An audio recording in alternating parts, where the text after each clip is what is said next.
KP जो वॾो वज़ीर अली अमीन गंडापुर ऐं गवर्नर फैसल करीम कुंडी आमू साम्हूं। फैसल करीम कुंडी गैर आईनी तौर ते केपी जो गवर्नर थियो आहे। गवर्नर जी हैसियत हिक लेटर जेतिरी आहे। फैसल करीम कुंडी पंहिंजी औकात में न रहियो त संदसि फ्यूल बि बंदि करे छॾींदुसि। गवर्नर जे उहिदे जो सियासत सां को बि तालुक नाहे।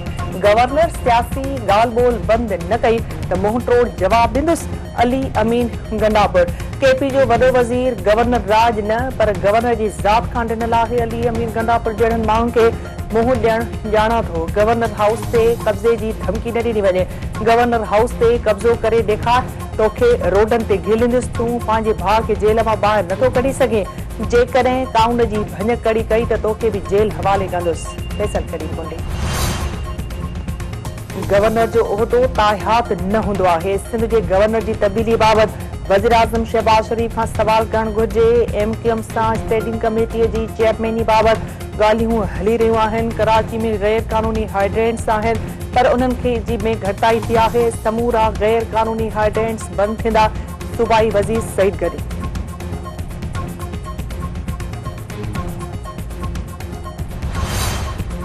आईजी सिंध गुलाम नबी मेमन जो चवणु आहे त सिंध में अमन अमान जी सूरतहाल बहितर करण लाइ पुलिस ॾोहारनि ख़िलाफ़ ऑपरेशन करे रही आहे। केतिरा ॾोहारी मारिजी विया आहिनि। प्रिया कुमारी जी बाज़ियाबी लाइ JIT जोड़ी आहे। जांच कई पई वञे।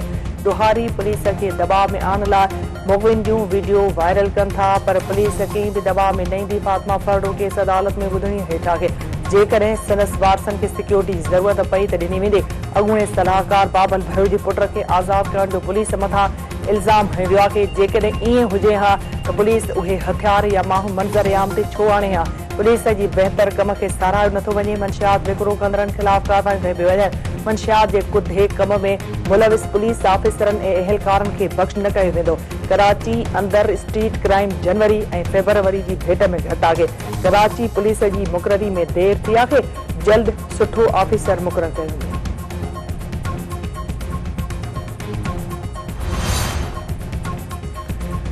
घोटकी में सावंद ऐं सुंदराणी तकरार तां पुलिस एहलकार शहीद। कादरपुर में हथियार बंदन पुलिस एहलकार अब्दुल हफीज़ सावंद खे शहीद करे छॾियो। शहीद एहलकार जी जनाज़े नमाज़ अदा। SSP घोटकी समेत ॿियनि जी शिरकत। SSP सुमेर नूर चना जो चवणु आहे त कचे में ऑपरेशन सबबि ॾोहारनि जो घेरो तंग कयो वियो आहे। ॾोहारनि जी बुज़लाणी हरकत जो भरपूर जवाब ॾिनो वेंदो। जेकाबाद ज़िले चेयरमैन ऐं PP जनरल सेक्रेटरी विच में इख़्तिलाफ़नि जो डिविजनल सदर इजाज़ जखरानी नोटिस वठी छॾियो। 5 रुकनी कमेटी जोड़े क़ाइम लियाकत अली लाशारी जो चवणु आहे त इजाज़ हुसैन जखरानी ज़िले चेयरमैन ताहिर ख़ान खोसो ऐं जनरल सेक्रेटरी आरिफ दायो खे हिक ॿिए ख़िलाफ़ बयानबाज़ीअ खां रोके छॾियो आहे।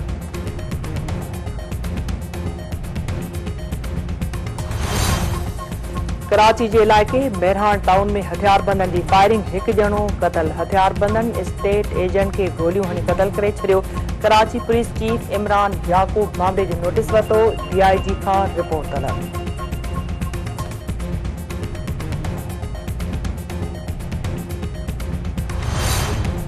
सॻियूं भरिसां ॻोठ नसीर मोहम्मद कल्होड़ो में बाहि अंदरि उछलायल गोली फाटण सबबि नारी फोट।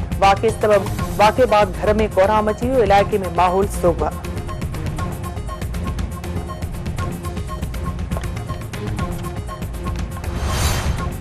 जापान पाकिस्तान के शिकस्त ॾेई अज़लान शाह हॉकी टूर्नामेंट जो नओं चैंपियन बणिजी वियो। जापान फाइनल में सख़्त मुक़ाबले खां पोइ पाकिस्तान खे पेनल्टी शूट आउट्स ते शिकस्त ॾेई मैदान मारे वरितो। समूरी टूर्नामेंट में नाक़ाबिले शिकस्त रहंदड़ क़ौमी टीम फाइनल में कामयाबी हासिल न करे सघी।